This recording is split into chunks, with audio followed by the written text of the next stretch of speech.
Hey guys, welcome to Offshoot Comics Off Topic. We're your host, Kirby Kid. Simply Cedric. Also known as David Clark. Cedric Harris. And yes, it's been a while since we did a regular video where you saw us. Yeah. Hi! So, Spider-Man. Yes. This is the spoiler review. Full of spoilers. If you have not seen Spider-Man, oh well. Tough. So, now Black Superman couldn't be here because this weekend is his son's birthday. Happy birthday. So, you know, I guess family. So, Spider-Man, man, it was really good. It was. I liked it. It was good to see Spider-Man coming back home. Kind of home. Kind of home. He's like halfway home, you know. But, you gonna sneeze? You gonna sneeze right now? You gonna sneeze? No. Okay. All right. Just checking.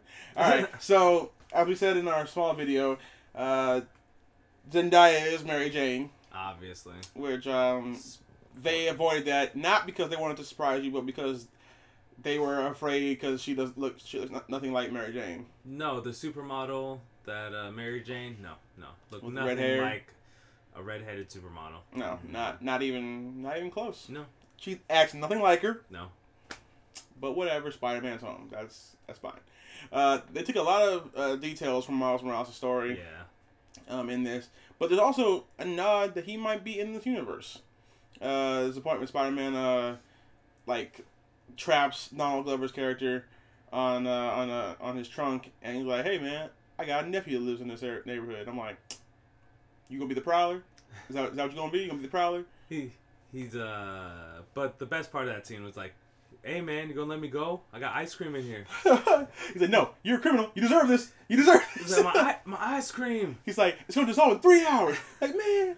That part was pretty funny though. Well, and the depth in Spider-Man, because I like to see Peter Parker with the cartridges. Yeah. Because he is very smart. It's gross to see him have it come out of his body. That is gross. But I like how he's still very much learning the finer stuff. Like when it comes to fighting, he's great. But everything else he's kind of got to learn. Like Donald Glover's like, you have to get better at this part. Like the interrogation mode. Like, you have to get better. Like, maybe like throw him over a building or something, but it's or like dangle him from a building right? with your web. And I love his version of Jarvis, the Karen or whatever. Yeah. And I thought it was really cool. I love the part there's a part where he gets knocked out chasing the Vulture, and he ends up in the cleanup crew's secret secure area, and he's like going through all these phases and talking and doing all this crazy stuff, and it looks like hours have elapsed, and he's like, "Karen, how long have we been in here?" 37 minutes. What? And, it was. I loved basically everything about this movie. It was great. Well, there was one part that kind of bugged me. Mm-hmm. Because there's so many parts of Peter Parker where he can't tell people he's Spider-Man. Right. From in Civil War, people going after Aunt May, from Gwen Stacy dying, right. So he doesn't want to tell Mary Jane, so in case she won't die.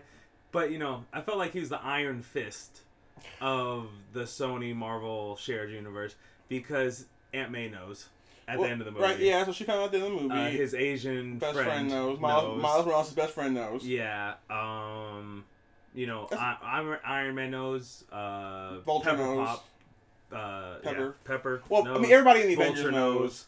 But see, Yeah. Vulture respected him enough because he's like, "I'm gonna kill everybody you love," blah blah blah. Because he found out the girl Peter's crushing on is Vulture's daughter. Yeah. And he was all gung ho about killing Peter and his family or whatever. But when Vulture almost blew up and died due to his own stupidity, Peter went and saved him. Yeah. And so in jail, like, "Hey, we heard you know who who Spider-Man is." He's like, "Nah, I don't know. If I knew, I'd have killed him." I'm like, "Okay, Vulture, respect." He was, he wasn't Batman, but no, he was Batman. He was Batman. He was Owlman. Yeah, he was the owl. Yeah, he was the owl. Now, one thing that I like, and I was calling this for months, the moment we found out he was coming back home, I knew that after Civil War, they were going Iron Spider. And there's a point at the end when Tony invites him back to the to the Avengers, the new compound, and he says, "I have something for you." And the suit comes up, and it's different colors, but it's the Iron Spider. It didn't have the tentacles, but no, the tentacles always come out somehow magically because of comic books. But it's Iron Spider, and he offered him the suit, and he turned it down. But I think this is going to lead to him mass producing the Iron Spider. To or at least making the 3 units he made in the comic books, and leading to that ultimate betrayal. Like the whole time he's been studying, like he figured out how you did stuff and made you a suit based off that, but then he was figuring out what you did based off that suit. You know, he said he's like I put everything in that suit. Yeah. You know, there's a lot of things in it you don't know about. Yeah. You know, so he's gonna master Spider-Man, and that's gonna be what makes him go to Cap's side. You know, but most likely it was cool seeing him being awkward without having to do the whole origin story. I liked him being stripped back down to regular his own stuff. Yeah. But still being out there to do it, whatnot. I really wish Peter would have got another barb in when Tony was like, if you're nothing without the suit, you don't deserve to have it. He should be like, well, what are you without the suit? No, he's like, okay, now that you're out of the suit, Tony, take it from me. Right. Whip it up. Take it from me. Even still, try and physically take it from me. Right. Oh, you can't. Iron Man can't be Spider-Man. I pulled... I held two... was it? Those big old ships. Ferry? The ferry. He held the ferry together. He held the ferry together. He literally pushed up a building. Yeah. You know, he's still figuring out how strong he is. And he could have just said, no, Tony. And he can dodge anything you bring. Now, there's one thing, though. I do not believe he has the spider sense yet. Yeah. He is like 15. Yeah. So, like, his body is still, growing and changing and stuff. So, hopefully, we'll see the spider sense come up pretty soon. But you know what, though? I kind of hope, because I'm looking at kind of the vibes I'm getting off the Spider-Man. I think they're going to go the route where he's going to die. Like, because he's on YouTube, which is how Miles found him. I think they're going to go, they'll have him for a couple movies, and maybe he'll die in Infinity War. Or he'll die maybe in the movie after Infinity War, and then Miles will see him and be inspired and also get bit and go out there. Or, the Infinity Gauntlet, things are going to be crazy. You can have Tom Holland go over to the MCU, and then Sony keep Miles Morales. Right now he's already in the MCU. So, and I don't think. I guess maybe Miles could be in the Venomverse. Because that's a thing. That's a bad name, but yeah. I don't think they're gonna cross him over. Now, speaking of Venom, and villains of Spider-Man in general, I don't like Flash. I thought Flash was terrible. Why? Because he's a tiny Indian kid now. Yes. There's no. He's not imposing. There's no villain. And he's a nerd. Yeah. I was like, Flash was Rhino, right? No, Flash. He became one of the. I believe he's one of the Venoms.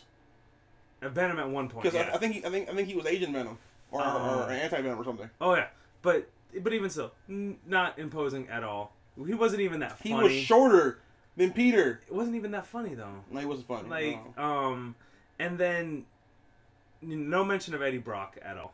Probably because they want to do Venom. All right. But when they're in prison, they already started setting up the Sinister Six. You got Vulture. You had 2 different Shockers. Yeah.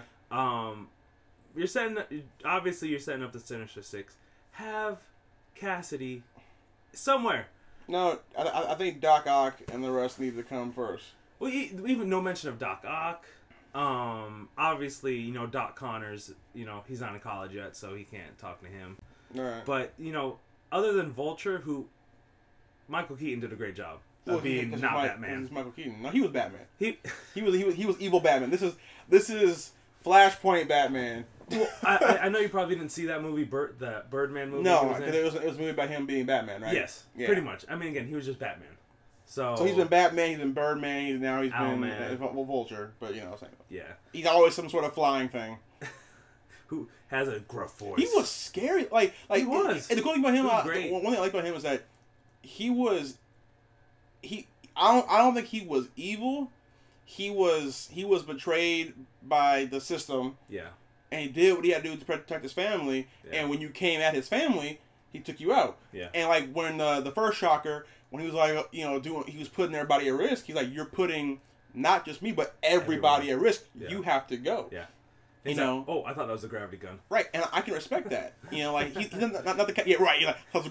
The guy killed him. But I thought that was really cool that like he doesn't leave people behind. No, he does. He has a code. Yeah. And I like people who are villains but aren't just generically evil. Yeah. And I think that's really cool. And he played, and he was intimidating as hell. He's like, hey, you can go in there and show my daughter a good time.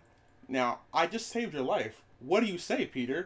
And I was like, and Peter's like, I could kill this man right now, but I'm so terrified of him. Yeah. Yeah. you know? No, he was great. He was great. Yeah. But other than that, not a whole lot of setup on villains for Spider-Man. No, I think because we're going straight to Infinity War, he's not going to really have a time for villains until after the Thanos thing.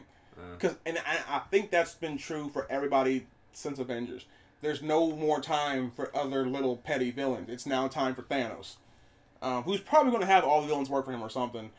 Because there's gonna be like 35 million people in this movie. They don't have enough money to pay all the those villains. Credits are gonna be ridiculous. They're already ridiculous. No, it's gonna be like 35 hours. You're gonna be waiting to get the Sierra owners in it. Now, speaking of end credits. Oh my gosh! Don't wait, guys. No, you wait, because then you get to see Captain America have that running joke, keep running wild on you. Yeah. Because he's sitting there like doing another PSA, like patience.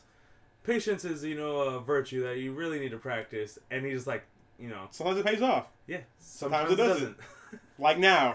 And he's like, how many more of these do I have to do? Like, I was a little mad. I was hoping that there'd be something else at the end. But, yeah, no, that was like in Wonder Woman where they chose not to do I think end credits. Look, Kayla, anybody out there who's doing a superhero movie, if you don't do end credits, you're stupid. Okay? End credits is like one of the best parts. Like for me, when I go into a superhero movie, I'm like, what's going to be in the end credits? Why would you waste the opportunity, especially when you're building a universe? Yeah, but I just don't want to see it leak over into other things because I kind of respected Wonder Woman for like we're DC, we're different, and that was the first movie Jeff Johns was a part of, so he most likely had a say in that. I think I don't know, but I remember going back to. Like the first movie that I really remember seeing the end credits for, which was Iron Man 1. When Tony walks back into his house and he sees Nick Fury. Yes. And he goes, what do you want? He's like, I'm here to talk to you about the Avengers Initiative. Yeah. And that kept me hyped. And I love that. And when I get to the end of a superhero movie and there's nothing there, it's like, DC, I get it. You want to be different, but do you also want to make less money? Is that what you want to do? Also, is that what's going on? Well, actually, they're saving money because then they're not filming. It takes like 5 seconds. No, that it takes. 5 seconds. If it takes $5, if the scene is only 30 seconds long, it only takes that long to film and make it. We all know that's how filmmaking works. No, it doesn't. But I think that I like the end credit stuff, and I mean I guess Spider-Man technically had one, but like I like when they tease you what's coming next. Like. Well, and even still, like what qualifies as an end credit scene? Because Guardians of the Galaxy had them dancing during the credits. Yeah, that was stupid. Deadpool had like what 3? He kept having end scenes. He kept having end scenes. That's Deadpool though. Deadpool is different. Some characters can get away with it. X-Men didn't have it. The original X-Men, the original Spider-Man. That was before Iron Man. That was pre-Iron Man doing stuff. Well, that's another thing too. We kind of had the timeline kind of laid out for us in the MCU. With the whole Spider-Man going back and seeing how long it was between things, or like Vulture cleaning up the Chitauri attack and then becoming Vulture and Spider-Man stuff, which kind of broke the timeline but also explained it. Like you mean of him being there? Yeah. Well, I mean he's been in the shadows for 8 years. Well, that's what I'm saying. But the 8 years is like, well, is it 2020 or is it 2016? They're basing it off of the us timeline. Yeah, which doesn't work with the MCU timeline, but it's Sony's. They're talking to us. Yeah. Basically, when they mention time. Yeah. But I mean, outside of the ending credit scene, the movie was good. Was really well done. Really good. Everyone, I mean, Flash is not the Flash from the comics, but for what his part in the movie was, he did good. I like for what his character was supposed to be, he did good. Saving the trophy before himself. Yeah. In the elevator, like take my trophy. Like what? That's what you're worried about right now. You're in that elevator shaft, homie. You about to die. Yeah. I did not understand when Spider-Man was on top of the Washington Monument and the cops were there and they were telling him to stand down. They were going to shoot him. Peter signed the Sokovia Accords. He rolls with the Avengers. He should be on the roster. Yeah. That's why he's not being hunted constantly in this version. Yeah. That didn't make any sense to me. He's like, no, he rolls with Iron Man. Even if it's not public knowledge, the cops and it should have known, like, hey, Spider-Man's on the list. Yeah. That was the whole point of the Accords. Yeah. You know? Yeah.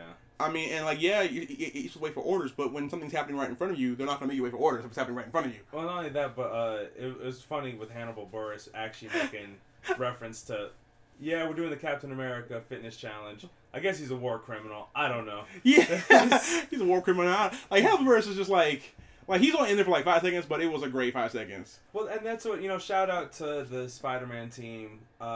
It was well diverse. It was a diverse cast. It was. It looked more like New York than other New York I'll say this. properties. It was really cool to have the main crush of a movie be a black chick. Yeah. That was refreshing. Yeah. Like, he saw her and time stopped. He was like... And me being biracial. Yeah, she was also biracial. She was biracial. All of a sudden, Michael Keaton's with a black chick. You're like, oh, okay, yeah, he's the villain. It's like, hey, MJ, I want you to know that Peter's only with you because, he's like, all right, you'll do, I guess. Like, you look sort of like her. Same shade almost, whatever. Come on.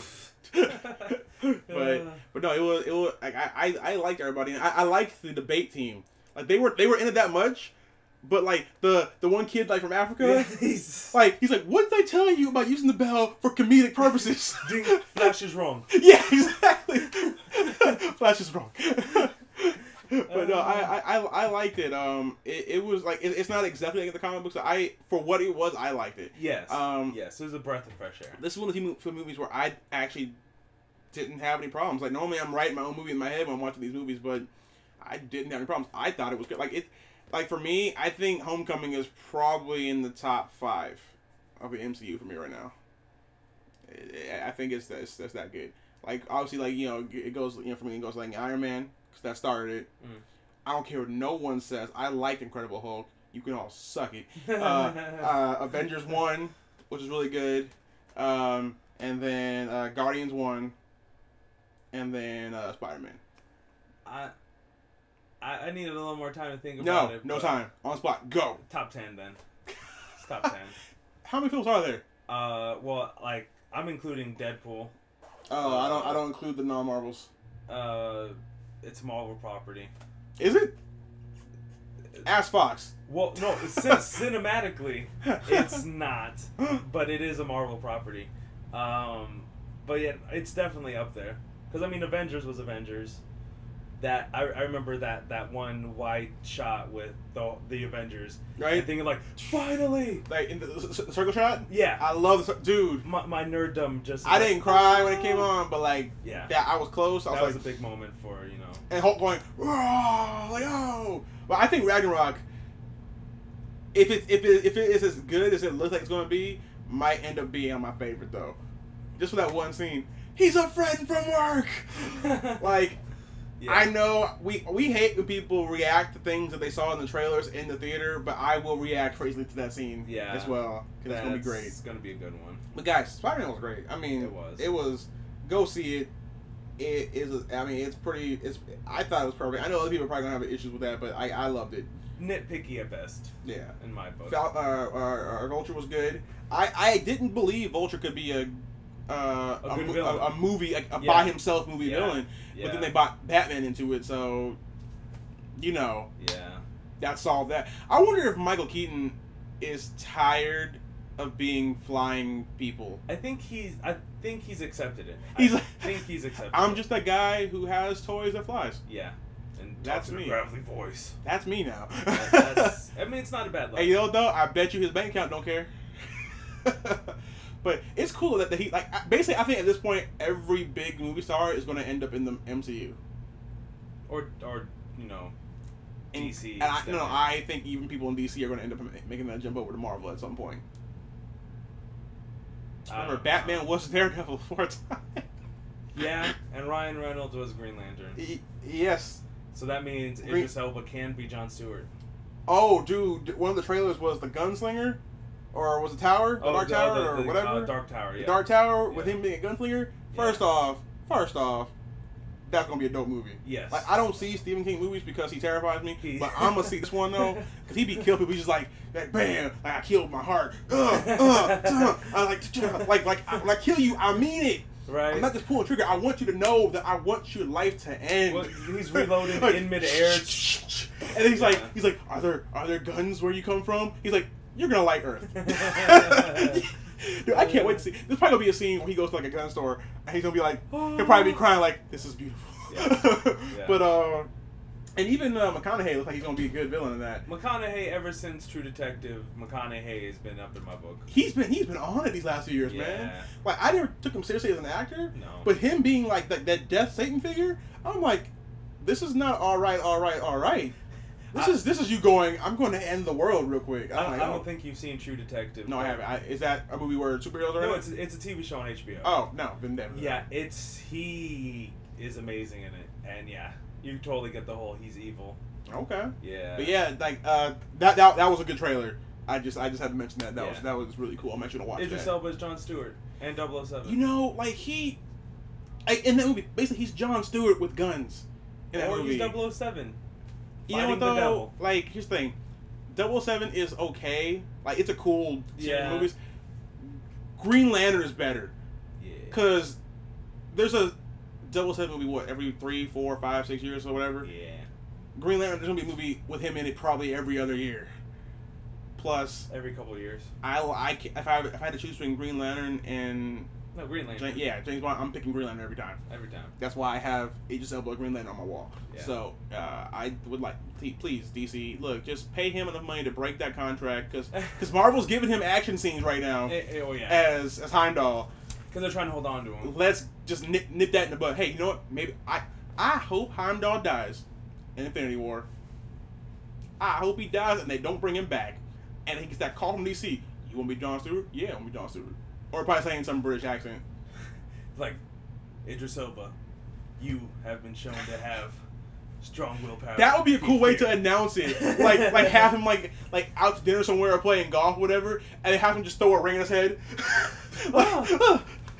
You've been chosen to overcome great fear. Yeah. Oh, okay. And they go, Green Lantern 2020. That's how I would do it. DC, if you do that, we only gonna charge you like $10,000 for that idea. That's fine. Minimal. We can shoot it for you too. Yeah. That'll be in the house. We can do that. Yeah. I'll shoot comments at gmail.com.